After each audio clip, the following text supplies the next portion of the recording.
qui mieux que vous peut parler de la jeunesse? Qui mieux que vous? Ornaya a eu la géniale idée d'associer autour de lui des jeunes provenant d'horizons différents. Nous sommes avant tous polynésiens et jeunes. Il a rassemblé toutes les confessions religieuses autour de lui pour parler de la jeunesse. J'ai envie de dire, pour faire parler de la jeunesse. Parce que c'est vous qui savez ce que vous voulez.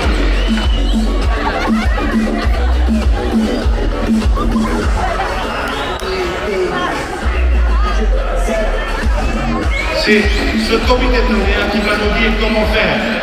Car un jeune, ce n'est pas que le ministère de la jeunesse et des sports. Un jeune, c'est aussi le ministère de l'emploi. À un moment donné, vous cherchez un emploi. C'est aussi le ministère de du logement. À un moment donné, vous allez avoir des amis, vous allez avoir des concubins, vous allez vous marier. Et vous aurez besoin de logement. C'est aussi beaucoup de choses, c'est la santé, c'est la lutte contre les drogues, c'est la lutte contre tout ce qui peut pourrir la vie des jeunes. Il faut lutter contre ce mal de la société. C'est un mal de la société. Quand je vois les accidents de la rue que nous avons aujourd'hui, où on retrouve nos jeunes qui ont trop bu, qui ont fumé un peu de caca et qui ne savent plus ce qu'ils font. C'est pas ça la jeunesse. Notre jeunesse est une jeunesse intelligente, est une jeunesse qui sait se prendre en charge. Prenons-nous en charge pour lutter tous ensemble contre ces maux qui viennent détruire nos amis, qui viennent détruire nos frères et nos sœurs. J'entends trop souvent dire les jeunes que vous ne comprenez pas, que vous ne comprenez pas, que vous avez l'impression que vous êtes au bord de la route et que tout le monde passe et qu'on vous regarde au bord de la route. Je ne veux plus de cette image. Vous devez être avec nous dans la direction de ce pays.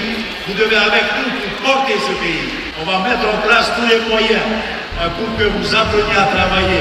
Mais pas que théorique, pas que dans les écoles, que dans les classes, mais que vous puissiez aussi alterner entre la classe, la théorie et les entreprises. Et je pense que c'est ce que vous voulez.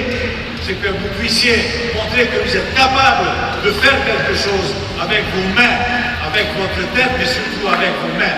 Et le Polynésien, je sais, est doué de ses mains. Vous savez, mes amis, nous sommes dans un pays où on a beaucoup de chance. Nous sommes dans un pays dans le Pacifique où l'enseignement est gratuit. Nous allons à l'école gratuitement. À partir de l'âge le plus bas, 2 ans, 2 ans et demi, nous pouvons accéder à l'école. Et je voudrais vous sensibiliser sur cette chance que nous avons jusqu'à l'université, parce que l'État, effectivement, paye pour nous cette éducation. Cette éducation coûte cher, coûte excessivement cher. Et c'est grâce à la prise en charge par l'État de l'enseignant, de nos enseignants, de nos maîtresses, de nos maîtres, de nos écoles, qu'aujourd'hui, ici en Polynésie, l'éducation, l'enseignement est gratuit. Allez dans les autres pays du Pacifique et vous allez voir. Allez dans les autres pays du Pacifique où il faut effectivement faire l'objet de sélection pour bénéficier d'enseignement. Je voudrais remercier chacun